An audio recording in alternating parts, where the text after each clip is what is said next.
This episode is brought to you by Shopify. Whether you're selling a little or a lot, Shopify helps you do your thing, however you cha-ching. From the launch your online shop stage, all the way to the we just hit 1 million orders stage. No matter what stage you're in, Shopify's there to help you grow.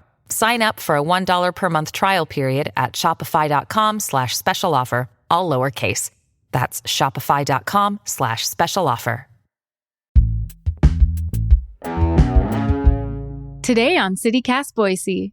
Boise really comes to life in April. Farmers markets are back, garage sales, and allergies. Our resident expert, Nick Quad, joins me with the tips you need to know to make the most of this month, including his secret cocktail to battle allergy season. It's Monday, April 1st. I'm Lindsay Van Allen, and this is what Boise's talking about.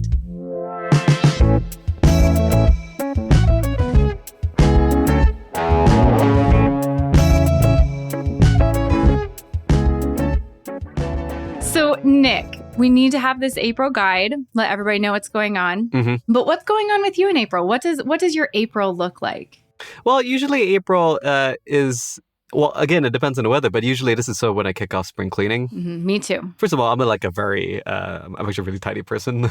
I love cleaning, and boy, do I love spring cleaning. However, I am unfortunately moving away in a couple of weeks, and so part of what's going to be happening this spring is many trips to donation centers and many trips to the dump, and I prefer to do that kind of driving with that much stuff when the weather is nice. So that's sort of my big anchor this season. How about you? What's your spring ritual? No, that's also same thing.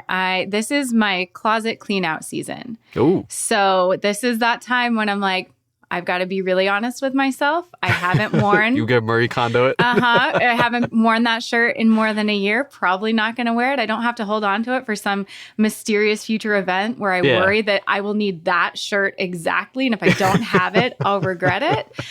So this is the time where I feel like the sun is shining. I'm emotionally well enough to really just be honest about what I need in my wardrobe, what I don't need. Right. There's only so much emotional support that shirt can give you now. Exactly. I've got to be honest with myself going into spring. That's my spring resolution. We got to be honest. But then same thing. I actually started cleaning out my windowsills. Oh, okay. I have not thought that far, but that's a really good point. Spring is when I get real about the windows. That's right. Got to clean them on the outside. I need all of that sun in it. We've all been shut in. That winter gunk has formed. It's a whole layer there. Yes. So it's closet and window time for me. Oh, fantastic. And do you listen to music? Do you listen to podcasts? How does that work when you're cleaning? Oh, constantly. I have just kind of a rotation. I have audiobooks that I listen to, podcasts, and then music. I definitely got to have my rev up music, especially when I get started. Right. You got to pump yourself up. Yes. Once I'm cleaning, I'm fine. But getting started, I can put that off forever. So I really got to just,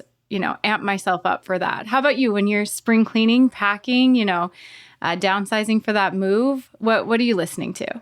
Oh, I do listen to a lot of podcasts. I think and it's funny. I don't listen to podcasts in that context to hear what people are saying. Mm-hmm. I just need people talking in my ears so that I can drown out my own thoughts and just really try to enter a meditative practice of moving stuff from point A to point B. I like cleaning because cleaning is the opportunity for me to completely tune out, and it feels great. It's that and running. It's great. Oh, those are both fantastic ways. Yeah, just kind of center and really focus on what you're doing. So is there anything in Boise that you're really excited that's going to be happening or starting up again? Any activities that you look forward to in April in Boise? Yeah, so it's interesting. When I think about to sort of enter into spring, it's the city waking up again, right? Tree Fort comes in the end of March, and it's this big kickoff. It's this big all right, throw aside your winter clothes and let's take the streets back kind of situation.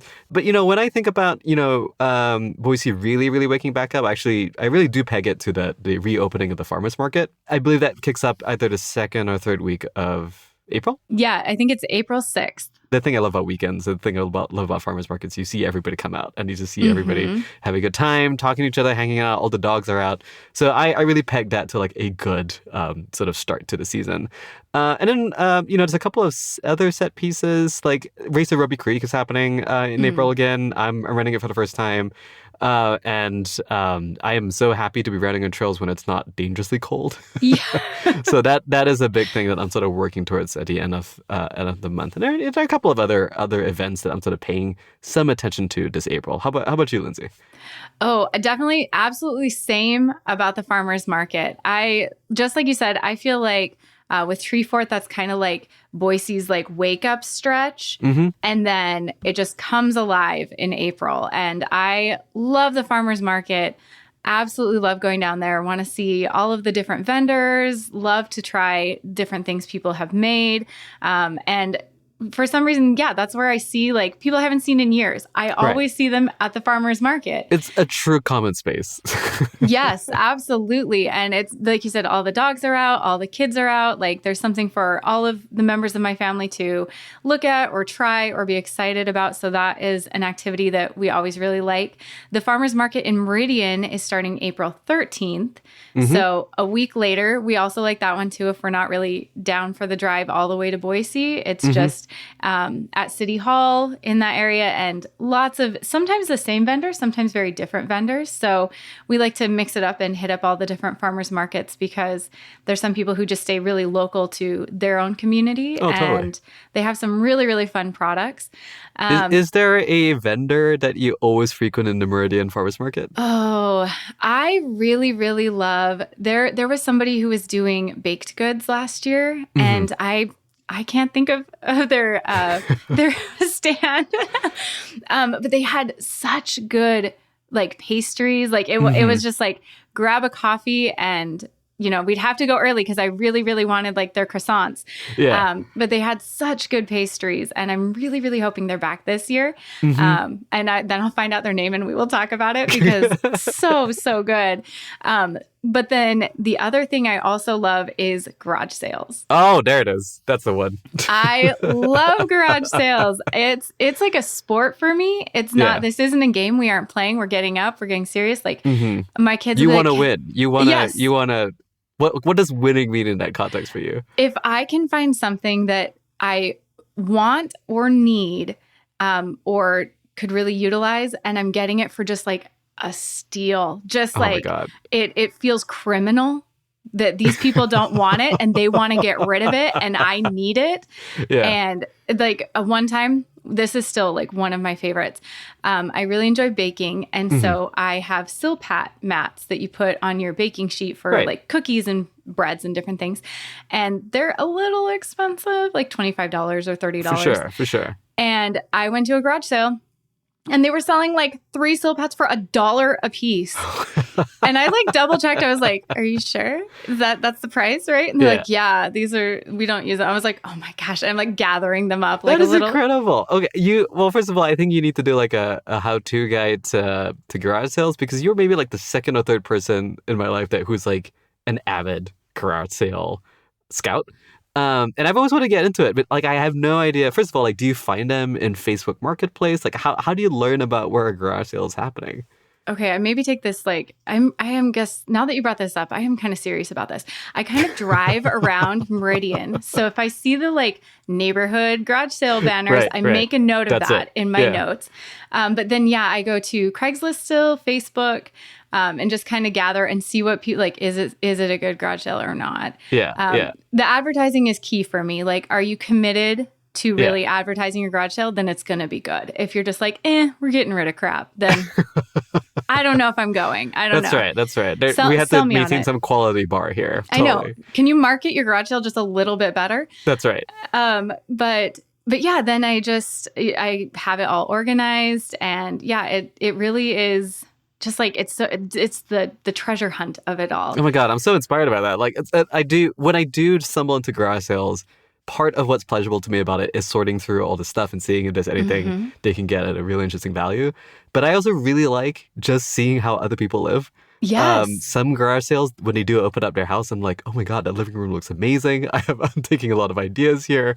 I love that aspect of garage sales. Oh, yeah. Have you ever been to an estate sale? I have been to a couple of estate sales. That is fantastic. And that's like, you can find that on those listings online pretty easily. And it's, oh, yeah. They want people there. Oh, yeah. And these tend to be huge houses with Yes. beautiful stuff. Oh, yeah. Estate sales. And I love, I'll walk through and I feel kind of, the people are trying to sell like, here, you can get this stuff. Do you want me to like set this aside for us? I'm touching somebody's like china. I'm like, no, I just kind of want to look at it. But you have to play along. You're like, oh, yes. I was definitely considering this, $1,200 china set. Yeah, it's funny. Maybe I should have disclosed this, but sometimes I do go to like open houses just to check out the house and just to like take in the space, but I do put on a little character like, oh yeah, I'm totally shopping for this 1.5 million house that I totally can't afford. Totally.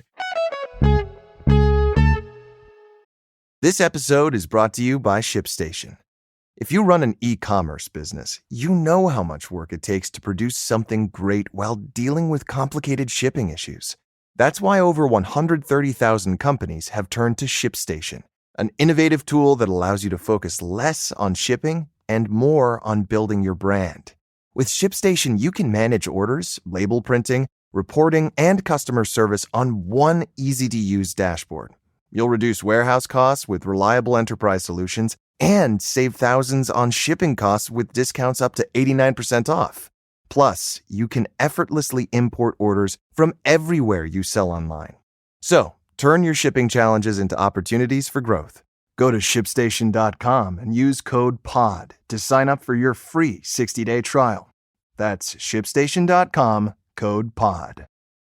Okay, Nick, I want to know, do you have any rules or tips for a Boise spring or things that absolutely you either have to do or is a good idea in spring in Boise?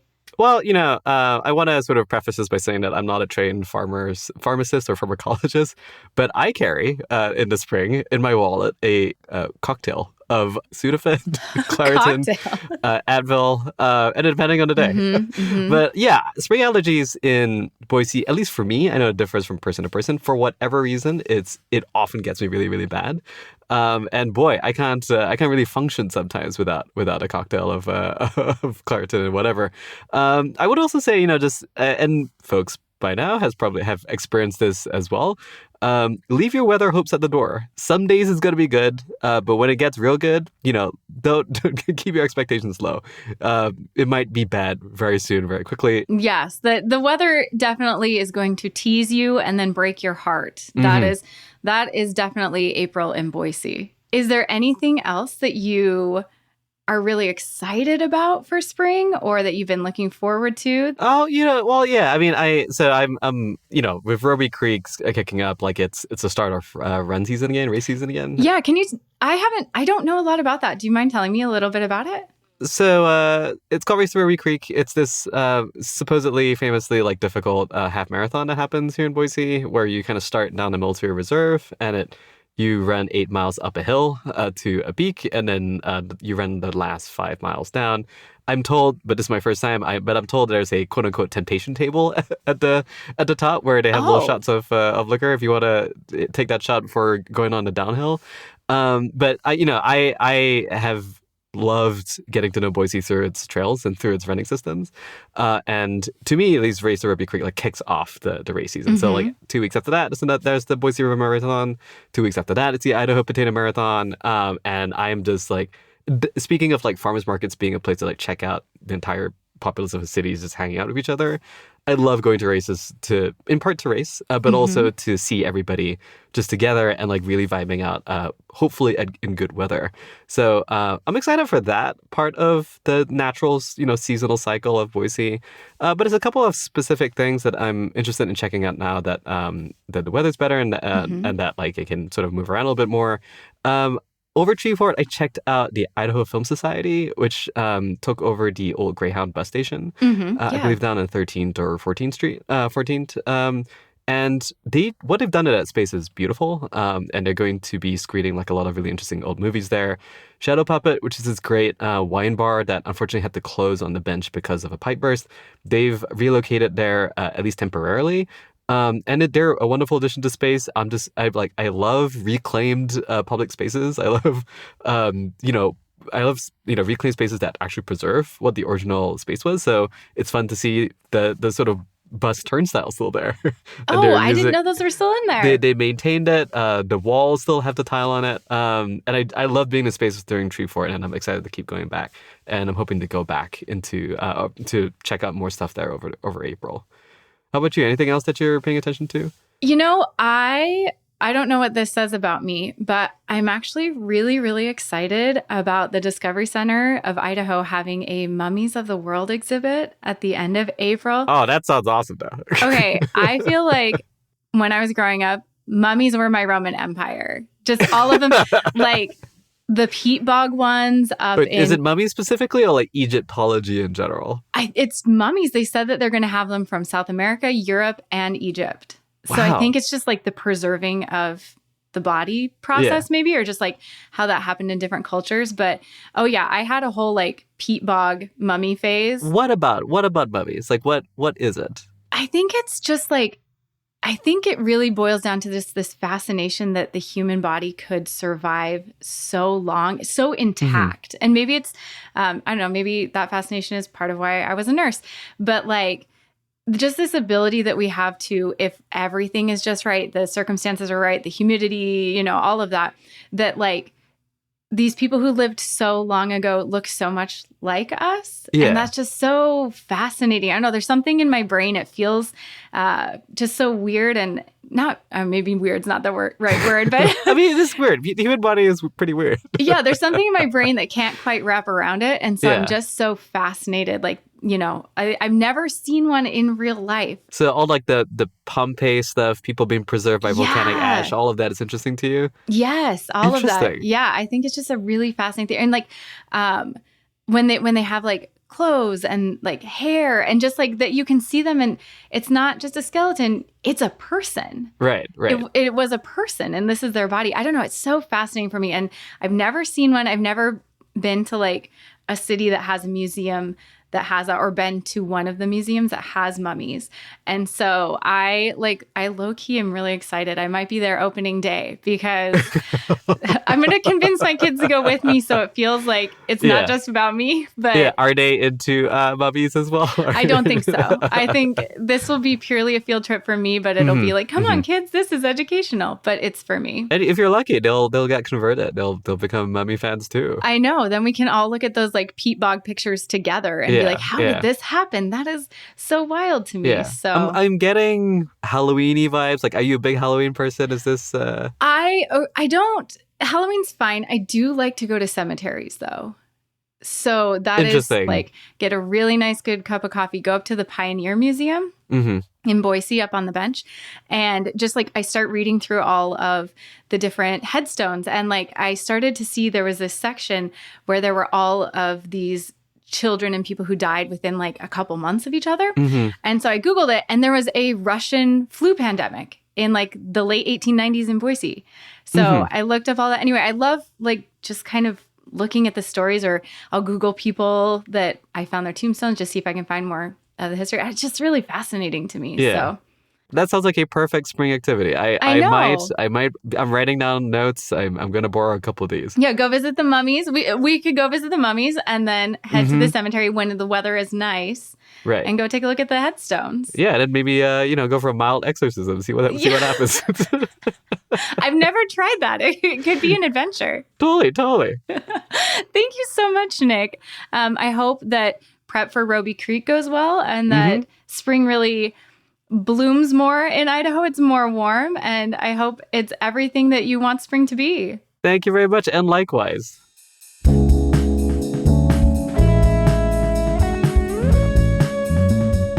That's all for today here on CityCast Boise. If you enjoyed the show, please tell your friends about us. We'll be back tomorrow morning with another story from around the Treasure Valley. Catch you then.